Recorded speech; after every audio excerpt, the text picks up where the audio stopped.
میل سے رپورٹ محمد حسنین شیخ 24 کروڑ پاکستانی جذبہ جہاد سے سرشار پاک فوج کے شانہ بشانہ کھڑے ہیں۔ مسلح افواج کی جانب سے بھارت کو منہ توڑ جواب دینے پر خراج تحسین پیش کرتے ہیں۔ اسسٹنٹ کمشنر میلسی کا پاک فوج زندہ باد ریلی سے خطاب۔ تحصیل انتظامیہ کی جانب سے اظہار یکجہتی کی کال پر ہزاروں شہری سڑکوں پر نکل آئے۔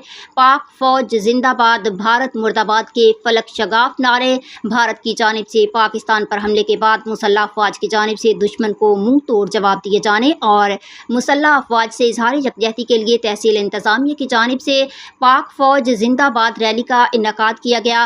ریلی کا آغاز اسسٹنٹ کمشنر آفس سے ہوا، جس کی قیادت اسسٹنٹ کمشنر میلسی ماہر خلیل احمد پٹھیار نے کی۔ ریلی کا اعلان ہوتے ہی ہزاروں شہری قومی پرچم اٹھائے سڑکوں پر نکل آئے اور پاکستان زندہ باد کے پاک فوج پائندہ باد کے نعرے لگا کر پاک فوج سے اظہار یکجہتی کرتے رہے۔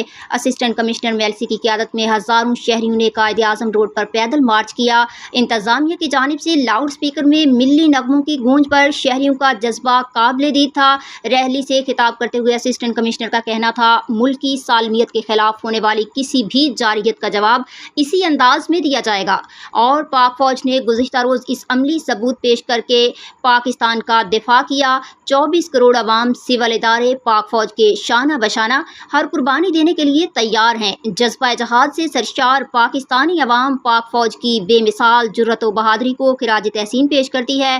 پاک فوج زندہ باد ریلی میں ممبر صوبائی assembly Naeem Khan Bhabha, D S P Mailsi Mamoon ur Rasheed, chief officer municipal committee Imtiaz Ahmad Joiya, صدر ڈسٹرکٹ بار زاہد خان کھچے، صدر انجمن تاجران شیخ محمد سلیم، صدر تحصیل پریس کلب محمد حسنین شیخ، صدر تنظیم تاجران ملک عبدالجبار ملتانی، جنرل سیکرٹری شیخ عبدالجبار سجادہ نشین دربار نتھے شاہ، زاہد احمد خان شیروانی، رہنما مسلم لیگ نون چودھری ثاقب گجر، راؤ وقار وکی، مشتاق چودھری سمیت شہریوں کی مختلف دینی، سیاسی، سماجی تنظیموں سمیت ہزاروں افراد نے شرکت کی۔